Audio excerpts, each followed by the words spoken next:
Hi everyone, it's Evangeline here at eTrailer, and today we'll be taking a look at our Hollywood Racks Destination 4-bike platform rack on our 2017 Chevrolet Bolt EV. So this is going to be an easy and affordable way to carry around 4 bikes in a platform style. So you still get the quantity of almost a hanging bike rack, but the stability of a platform rack. So the Destination sits at a price point where this makes it affordable to carry multiple bikes. So we're going to talk about the different features, the different specs that makes the Hollywood Racks Destination a unique bike rack, but we are going to focus on our Bolt EV today. That way you can see what is going to be the better fit for you, your bikes, your wallet, and your vehicle. If you want access to your hatch, the bad news is that this bike rack does not tilt away with the bikes on. So if you do want to access it, you are going to have to take your bike off. So this is compared to some of your more premium options like the Kuat Transfer V2 4-bike rack. That one tilts away with the bikes on, then you can open up the door. Now let's talk about what types of bikes you can carry with this. This has a 35-pound weight capacity. Perfectly fine for most of our bicycles. If you have heavy electric bikes though, maybe not going to be the best fit for you, but for most of your road bikes, mountain bikes, perfectly fine with the way everything is held down. We have 3 touch points. So 2 of them are going to be our wheel mounts or our wheel straps. They go around your wheels, they tighten down with this strap. The 3rd is going to be our frame mount. So the Destination has a unique design where the mast isn't really that high. You also have this mount which goes side to side, up and down, and even around depending on your bike's frame. So different shapes, different sizes, this can carry it. So when you want to take your bike off, you actually start at the wheel strap. So you press this lever that disengages the strap and allows you to take this off.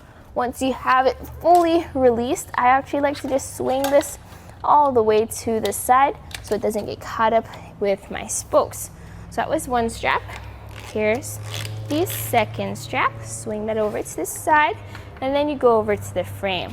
So this can be kind of tricky depending on your bike's frame or where you have it mounted. I like to hold my bike with one elbow as I remove this strap with the other. So we're going to lift this up out of the way of our gears and then fully release that frame mount strap. And from here, so you can see how it's kind of a bulky bike rack, I'm going to just tilt it a bit towards our Bolt EV just to get clearance, go over that short mast, and then we are ready to hit the trails. With the bike off, we got to take a closer look at our cradles. So this moves back and forth to accommodate the different wheelbases, and you can actually move this up and down on the rack. The maximum wheelbase you can carry with this is going to be up to 48 inches. Notice also that the way this is made, you have that nice rubber cushion on top to cushion your wheels as well as to add a little extra grip. With the bike off, do we now have access to our hatch? Can we open up our door? Yes, there's plenty of clearance here between our door and the mast, even in the upright position. So now we can reach into our trunk, grab, let's say, our waters, our helmets, our bags. It was kind of a bummer that we had to wait for all the bikes to come off first, but it is nice to see that this clears. Now, if you do want to move this into the portable or compact position, you can lower this mast to do so. It's a little bit of a process, but I'll guide you through it. There's this knob here. That knob needs to be loosened just enough to move this stand up and out of the way. Once that stand is moved, you can then swing that entire mast down. And you have different options, whichever works better for you. You can use the frame mount to secure the mast to your bike rack, or you can use a wheel strap. Just put that around that mast and back into that wheel strap receiver. Whichever method you do pick, I do recommend rotating around with it. That way you don't have one strap taking up all that work. With the ability to carry around a lot of bikes, the downside is that you also have a lot of clearance you need to think about now. So we're going to take some measurements to see exactly how much length this adds to the back of our Bolt. Measuring from our bumper to the end of the bike rack by these nice white reflectors, it says at 38.5 inches. So that's a measurement to remember whenever you're backing into your garage or trying to park into a tight spot. Good thing your car is already on the small compact side, because then you have clearance to spare. Another measurement is ground clearance, and that's going to be measured from the end of the rack to the ground, 17 inches at the end of those wings. Towards the center, it's going to be 21.5 inches. Compare that to where your hitch sits, and that's only about 11.5 inches, I think it was. So whenever you have anything on your Bolt EV, you don't really have that much ground clearance. You're going to want that shank rise so things sit higher up off the ground. When you go up those steep inclines, like those driveways or hills, your front goes up and your back goes down, especially the further out back you get. You want to make sure that this has enough ground clearance, and then you're good to go. Now, what if this does take up too much space and you don't fit into your garage, or you're not planning on going out for a bike ride just yet, but you also don't want to take the rack off? What you can do is fold it into the compact or portable position. So you have this clip here, take out that clip, and then that will allow you to rotate this knob in order to pop that out of its hole. Once that's out, you can just let that hang. It has a string on there. You're gonna lift up on the rack. It's actually pretty lightweight for a 4-bike platform rack. And then make sure that hole is aligned. Pop that bolt right back through and tighten it down. Remember to tighten this one down. You have a handy knob there to make it easy to do so, because this is what will help prevent shake. Once that's tightened down, don't forget to put that clip back in. With our bike rack in this position, let's now take some measurements to see the difference it makes. So closest point is going to be over where our frame mount strap is, and that's going to be about 1 inch or 2 inches away from our bumper. Plenty of clearance there, especially with this not moving that much. Length now added to the back of our car is from the bumper to the hinge. That's going to be 11.5 inches, or almost 1 foot. Big difference compared to when this was folded down.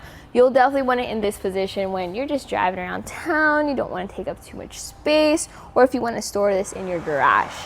Notice with it folded up, this does not actually go above our windshield wipers. So we have full visibility of our rear window. Now our taillights are kind of covered here, but you will still be able to see the lights, especially over to the side.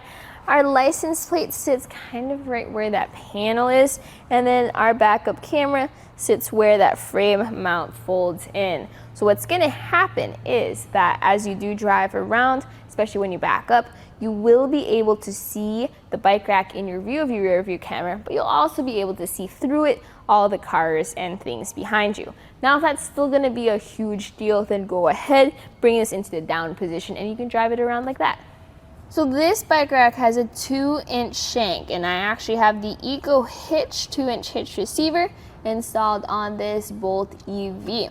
So that pops right into the hitch. We have an anti-rattle bolt. There's a lock at the end there. That anti-rattle bolt uses a 3/4 inch socket. We have extras here at eTrailer if you want to pick one up. Now, this contraption here is the eTrailer hitch pin alignment collar. The first time we installed this bike rack, pop that in and then put that into place. That way the next time we don't have to bend back and forth to make sure everything's lined up. Tightening down that anti-rattle bolt is very important, and here is why. As I shake our bike rack back and forth just to try to simulate that road movement and vibration, you can kind of see the vehicle moving, and that's because that connection there is nice and secure. This makes for a smoother ride for your bikes overall. Very important once you have multiple bikes up on there. So my personal thoughts about the Hollywood Racks Destination Bike Rack is this is actually my favorite of the 4-bike platform racks in its price point, because while it still stays affordable, you also have all those nice features like that mast or that frame mount. Now, it doesn't work with all of your bikes. If you have like a carbon fiber frame bike or a heavy electric bike, you may want something different like the Kuat NV. Those can get pricier though with those bigger weight capacities. So hopefully this video helped you out with seeing what you might be interested in, what features you want or you need for you, your different types of bikes, and your vehicle. Here on our test course, we'll start by going through the slalom. This is going to show us the side-to-side action, which simulates turning corners or evasive maneuvers. Once we get to the alternating speed bumps, we'll see the twisting action. This will simulate hitting a curb or a pothole or driving over uneven pavement. And that was a look right here at our Hollywood Racks Destination 4 bike platform rack on our 2017 Chevrolet Bolt EV. My name is Evangeline, and I hope you enjoyed the journey.